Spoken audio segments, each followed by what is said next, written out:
Hello and welcome to Working Title. I'm Ryan Frang with the BitLife Show. We have Jessica Moehr, our resident production designer. That's my Keenan. We talked to Jessica about some fun stuff. Actually, it gets to what I was talking about in previous episodes about care, about you can see when the filmmakers care, and Jessica certainly cares a lot, and it makes the experience better for me as a director. I know it helped the actors, and I hope it comes through in the final film. It's morphin' time. Because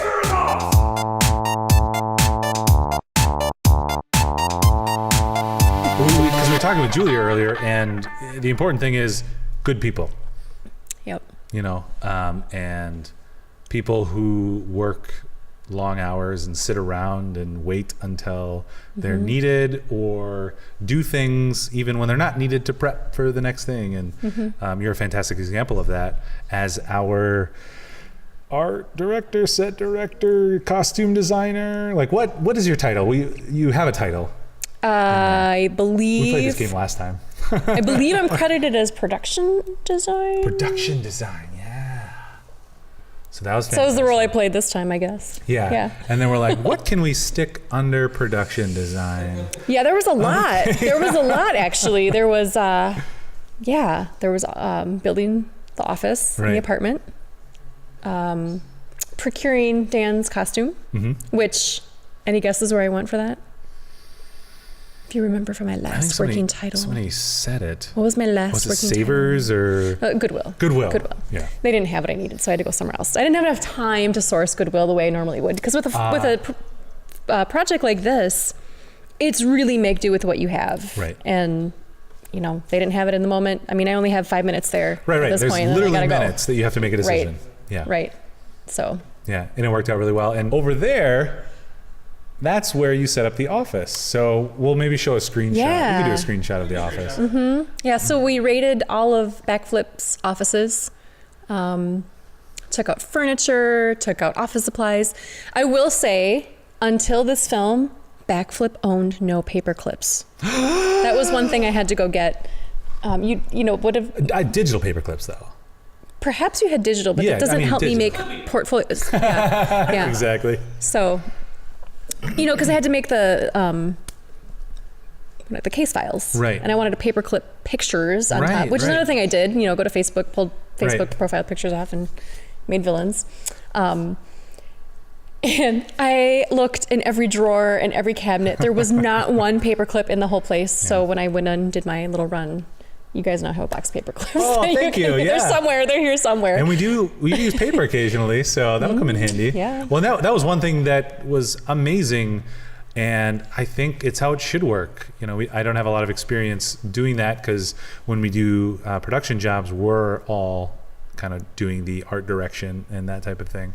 We don't have somebody that we hire to do that, but on these projects we have you many times, and it's fantastic when we were talking about the office scene, and you're like, what do we want? What's the set? Yeah, tell me what your office looks like. And all this, and they're like, okay, well, there's going to be, you know, all these files, and they're going to have pictures on the front. They're the villain pictures, and and this and that. And then I go away and do something and come back, and it's just there, which to me is kind of magical. So thank you for that. Yeah.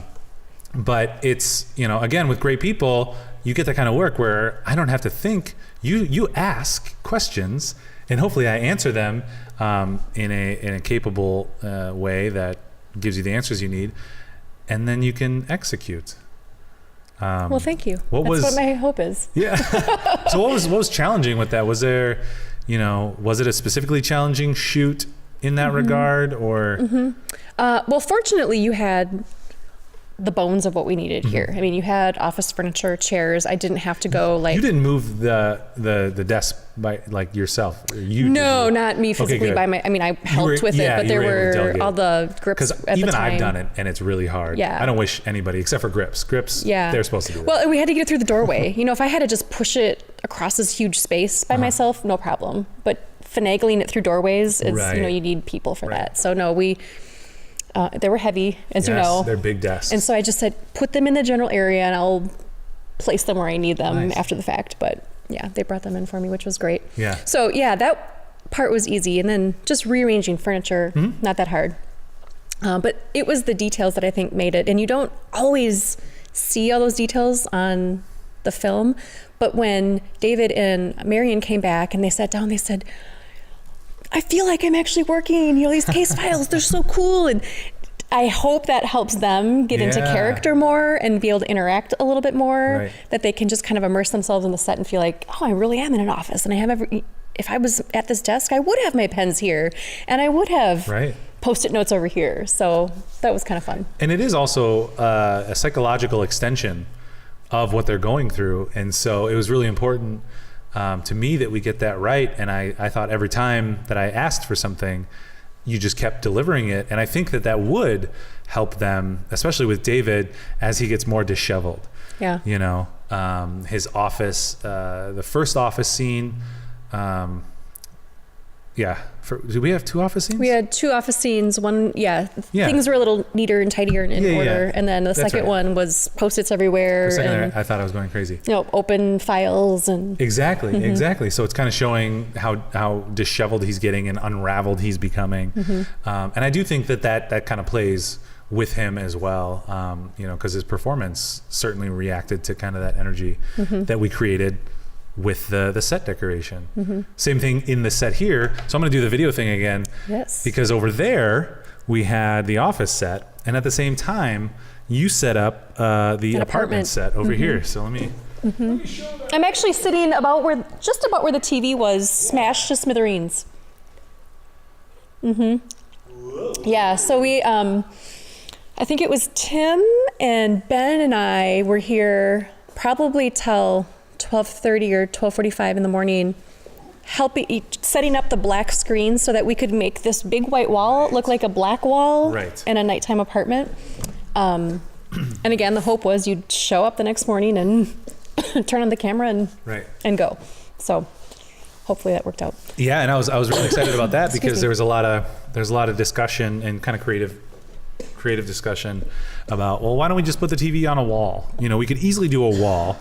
Let's put it in a wall. And I was kind of coming back from that, and I was like, well, we really want him to be like, we really want to show his isolation. We want him to be in like a pool of light and it to be black around him. And the way that you guys configured it worked to that.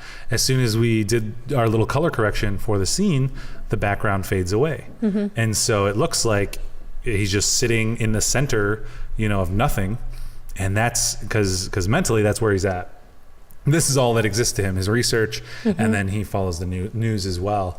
And so it was really cool for me just to walk in again, and we turn on the camera, and that's kind of what we envisioned. Which it feels kind of magical because again, on the professional side, when we do that, I have a hand in constructing things and all that, but then when you can work with other professionals in their roles, it's really cool and feels like magic. So that's what you are to me. You're magic. Yay. Yeah. That was fun too. That was the scene with the moldy chicken nuggets, which I had a ton of fun with. Oh yeah. Yeah. So they didn't get enough screen time because they didn't. Oh my gosh. And I made like 20 of them because I thought, I don't know how many takes he's gonna have to spit them out. But I spent, I don't know, probably an hour and a half the night before tearing them in certain ways. Now that David's already done with the scene, I can tell him that I bit a few of them myself because they weren't tearing the right way. Like, it doesn't look like a bite. David, if you got sick, it was this. I'm so sorry. Had I known at the time, I wouldn't have done that. Anyway, so yeah, and then I took food coloring and like some blue and powdered sugar, and black frosting, and paintbrushes, and I painted around the edge, like where the teeth marks would be, and made it moldy and fuzzy, and they turned out so disgusting. Intellectually, I knew that they were perfectly edible and might taste sweet. Yeah. But just looking at them, kind of wanted to throw them away. Yeah. But it was fun. Yeah. So I remember too on Saturday morning being handed the script. I'm like, okay, we're going to sit down and do a read through. And I thought, okay, I'm going to make a note of every kind of set or prop need. And it was like circling. Oh my God. There's so many things here. Right. And then clearly moldy chicken nuggets. Okay, I've got to figure out how to make clearly moldy chicken nuggets. That's one way we explain things in scripts. That was clearly moldy. Clearly moldy. Yeah. And they were pretty disgusting looking. Yeah. So what was there anything specifically challenging in this one? With a 72, we have an extra day. but it was just, Yeah, we're they just had go, filming go, go, that go, day. go, go. So from my perspective, it still felt like a 48 because we started the set dressing and everything Saturday morning instead of Friday night. So I think for me, the time frame was probably the same kind of time frame I would normally experience. I think the warehouse was hard because we had a dumpster full of rubble at our disposal, but it was all moldy, and I just And couldn't, wet, in was good it? conscience, say, Marion, could you please lay on the floor while I put Right, moldy right. ceiling tiles and carpet things on you? And they were fantastic. They would have been like, yeah, it's fine. Yeah, but still, I you just couldn't you do don't it. wanna And do same it. thing with the insulation. Like, Right. it looks awesome, but I'm not going to bury someone in insulation. So we kind of had to make do more with that than we wanted to, but it is what it is. I actually think it turned out pretty cool. And at some point too, it's like, is more better or is a little bit minimalist Right. better? Right. So I think it turned out pretty cool. Yeah. Now, I do remember the one idea that we kind of kept coming back and forth on because it was kind of the big set prop piece was the debris, like floating the debris. And we ended up doing a little practical and a lot of CG on that. And actually, the cut we turned in is about 85% of the way there. There's just some other things and timing we need to do. And I think it'll be really solid and worked out really well. That was maybe one thing where I was getting too into the execution, where I was like, I don't know, build a big frame and we'll hang the frame. And, I think I was trying to get that to happen a few times, and it wasn't until we were getting close to shoot that I was just like, well, it didn't happen, so we got to figure something else out. Yeah. That I think I kind of got out of your way, and you were able to think about it without. Yeah, just bring things in and place them. Right. Yeah, it was, we had a crew, we had some grips and they would have hung things, but at the same time, the way that our shot schedule was going, it was going to be last, or it was last. And we just didn't, people had to leave. It was, this is like Sunday at 5, Right. Yeah, people are falling dead. Yeah, right. Falling ill at this point. Yeah. We use every minute. Yeah. You felt like you walked in and the sets were there, and they were, but I didn't get off set until it was like, camera's rolling. Okay, I'm done tweaking. I mean, you're using every minute to place things. And, I can see the set, but until camera's set up and I can look through and see, okay, what is the camera seeing? Right. Then I need to go finesse things and Right. make, if there's a detail or a little Easter egg I want to put in there and make sure it's there. Did you put Easter eggs in this film? Well, I think the Easter eggs primarily are the Cape photos. Oh, yeah. That like our file photos. The file photos, because all of those file photos are Facebook photos. crew. I don't think there's any cast. Well, Dan, other than Dan, he had to be in there. Yes, because the story required it. And then as I was putting the case files together and paper clipping, I wrote superhero names on a Post-it note and put it on each of them. So as David would be interacting, I don't know, I hoped that it helped set the mood. I mean, he said he really got a kick out of it, appreciated it. So there was that. So what were some of the names for some of our crew? Oh gosh, there was a picture of me with gloves, rubber gloves. It's like, why do I have this picture? You but had it one of worked the most great. fantastic pictures, like superhero-esque. And that it was Hypoandria instead of hypochondria. That was her superhero name. I need these for my world. I think I still have the photos. I'll have to go back. Yeah. I don't know if I don't have the Post-it notes, but if I look at the photos, I'll be like, oh, that was it. I think there was another one. What about Jordan Post, our gaffer? Jordan Post was Dasher. Because all his photos were like this. He was dashing, Dasher. and also sometimes he helped Santa. That's his superpower. Helping Santa. Right. Right. John like chopstick or something? 'Cause it was Yeah, he had chopsticks, and I think he was chop something. I don't remember, but it wasn't chopstick. It was. I tried to make play on words for all of them, but yeah, there were. What was mine? Yours. Remember. I do remember. Now. I do remember. And yours was the last. It happened to be the last one in the pile, and I was like completely out of creativity at this point. And so you were Director Donut. Oh, that's right. I was like, what? You just stuck two words together for me. And one of them is donut.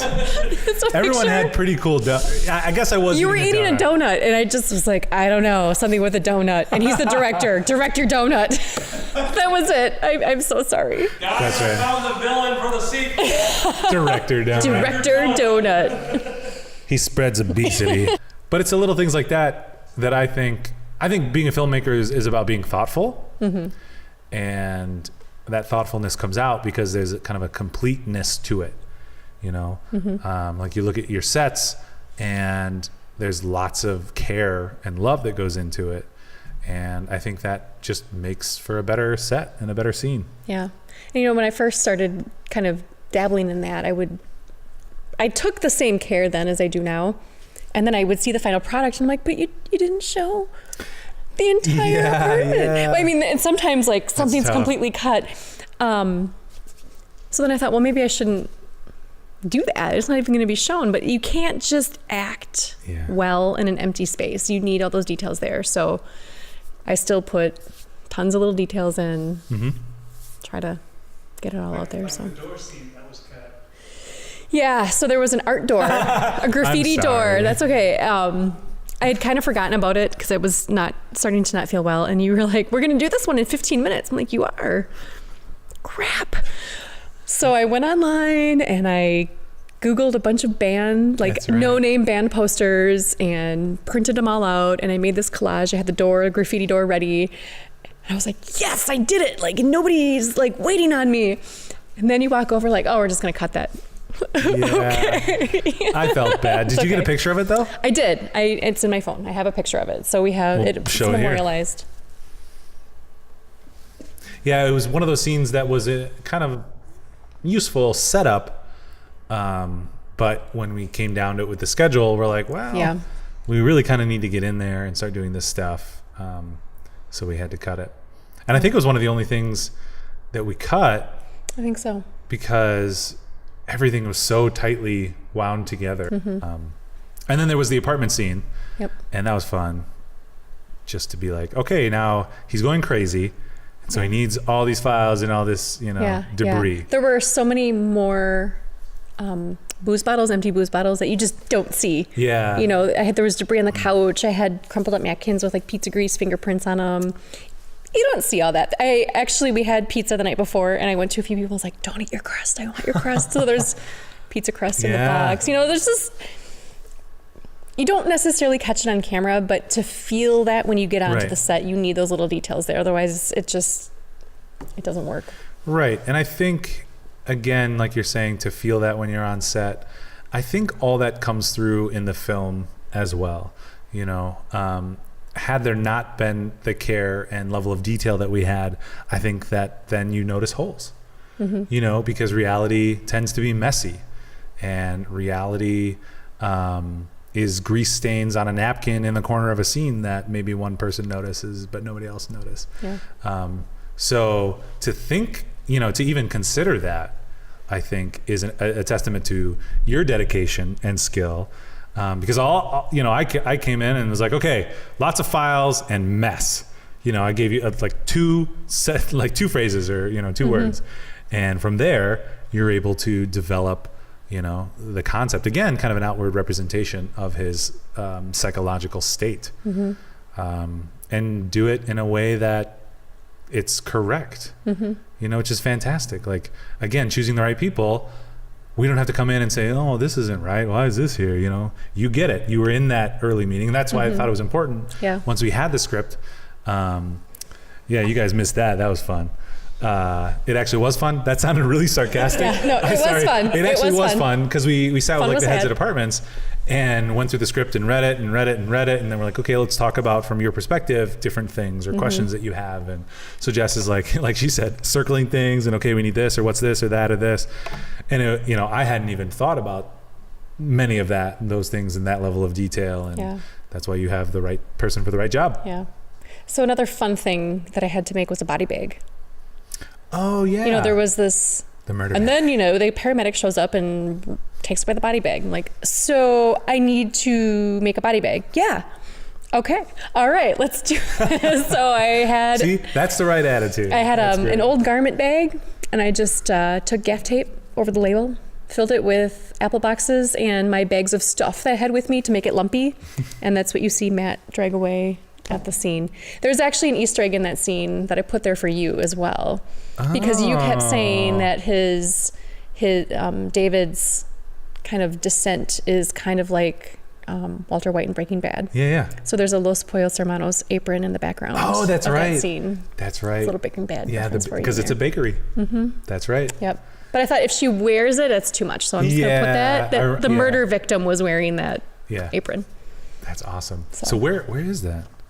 It's mine. I'm trying. Like I own it. I own one too. Oh. Did you get it from the Loot Crate?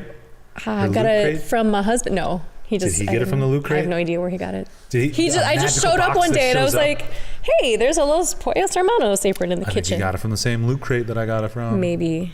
Loot Crate should support us. Busted. Yeah. Anyway. I'm very proud of it. But you didn't bring it and I did. That's right. That's why you get all the cookies. We have cookies, right? Ooh. We have dozens. So where is it in the scene? When they're interviewing her at the bakery, Mm-hmm. it is against the bakery door, so next to the body bag. There's a yellow heap, and it's the Los Pollos Hermanos apron. Nice. And I had it so the label it wasn't like perfectly framed, but you could kind of see it. Yeah. So I put that in there as a Breaking See? Bad because the whole weekend you were It's the like, care. just like in Breaking Bad when it I starts to go like in. So I put that in there. Yeah. Well, and it's such a great. So the descent from good to bad or good to evil is so interesting because in a lot of storytelling there's just evil as this caricature, and that was one thing we wanted to not do, is not have a caricature but to actually see that descent. Obviously Breaking Bad has done that well, Sure. extremely well in recent times. There's probably other material out there that we should reference, but I can't think of anything off the top of my head. It's not what you said during the weekend, so that's we're That's right. going with Only it. Breaking I'm Bad. going with it. Everybody had seen that. But it's cool So they that that could, plays yeah. out in the scenery, and the set decoration and the costuming. And Yeah. I think that's why I have, Mm-hmm. visually, I just love the film. Yeah. Yeah. I also hope that by the time Dan Casey watches this, he's forgiven me for making him trim his beard. He was not happy so with douchey. me. It was awesome. But No, he it was needed awesome. to look like a douchey superhero. Yeah. I'm like, it's got to be shorter. You got to trim it up more. More. He came back like 3 times. I'm like, more, Yeah. more, more. Okay, fine. You can stop now. Yeah. So please forgive me, Dan. It's for the good of the film. You look Yeah. great. It's so douchey. It turned out so well. And kudos to your best friend for casting you in a douchey role. That's my job. Yeah. I think, all those things worked out really well. And the experience, it's just more fun to have you in that role. Because, everybody, like Tim and our gaffer, our cinematographer and our gaffer and, other key people, at no point did I have to guess if they were going to get their job done or you, and that's magical. Yeah. That's It great, really does especially kind of with just work. volunteers, but Yeah. you've done it enough. Well, so. and there were quite a few people on the set that at least I was meeting for the first time. I think mutually a lot of Yeah. them would say the same thing. We had a few new people to us So too. to have strangers come together like that and just Right. do their job is pretty amazing. Yeah, did you get any help? Or obviously you yeah. got some grip help. Yeah, I had grip help for sure. Crystals stayed back with me while you guys were out doing the juggling scene. And then we ran to get something as well together. So that was nice because I didn't know if I was going to need to move more things or what was going to happen. So that was helpful to have him there and just be like, can you just do this? Great. Okay, now I'm going to go over here and do that. Yeah. So, Yeah, it's always obviously nice to be able to hand stuff off. Like I was saying earlier, make Yeah. it look like this, and then you come back and it's done and it feels magical. What is that? Is that next door? Next door. Oh, those jerks playing classical music. what is So- up with them? Would you do it again? Yeah, totally. Is there anything you would do differently or? I wish we had the people power to make the floating objects work. We just didn't have the time or the people power to do it. But I think everything else sold. I think the office sold really well. I think the apartment sold really well. I think the newsstand sold well, although we ended up just green screening the whole thing. I think things turned out pretty well. And it's so weird that I have such an eclectic mix of junk at my house. Like, I have 2 aprons. One of them happens to be Los Pollos Hermanos. Let's bring it on set. You had these things before the filmmaking. Yeah. I have a brown garment bag that looks like a body bag. Sure, let's bring that on set and make it work. It's just weird that I've got this collection of stuff. Oh, I have a bunch of empty booze bottles at home. I'll just bring those in. It's like, why do I have this? But I use it. And I think I mentioned this last time I was here. I think twice before I throw anything away now. Yeah. Like, can this be saved? Is there a use for this? Well, and I think one of your strong skills too is creative problem solving. Body bag. How do we do? Okay, well, I have this bag and it's body shape. Figure it out. Boom. Done. And it probably helps that you hoard some things as well. Really, though, when you walk into my house, I'm very, my decorating is very minimalist. I don't like clutter. So it's just in closets and tucked away. That's where it should be. Yeah. Now you're like, this is a filmmaking closet. That's a filmmaking closet. Oh, gosh.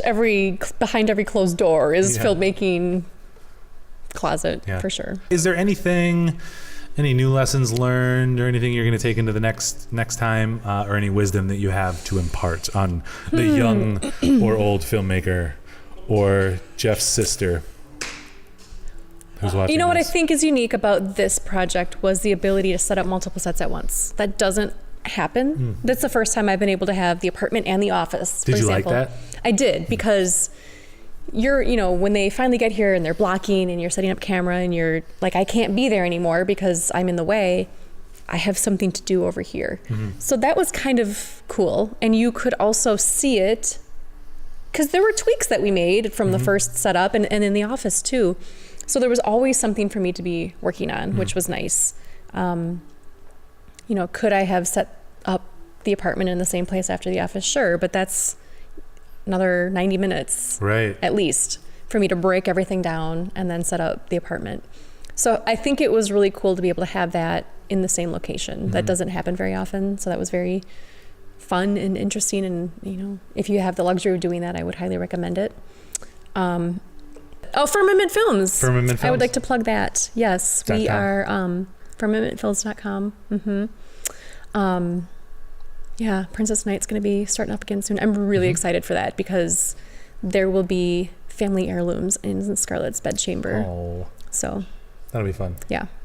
All right, well, check out firmamentfilms.com. Thank you so much, Jess, for being on. I know which camera to look at. And how about you sign us off? All right. So thanks for watching Working Title. We hope to see you here next time. Bye-bye.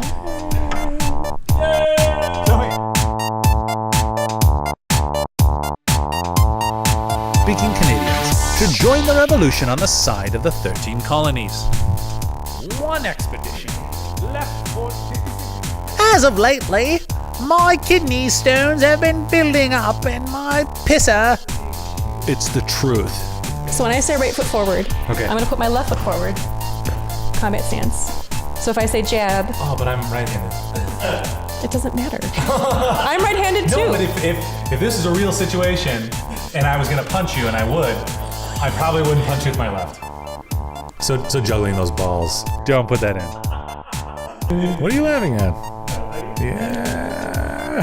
we were already laughing right as you said that. Like he's gonna say balls. I just know it. balls. It's like a Beavis and Butthead. They said balls. You guys are like Beavis and Butthead.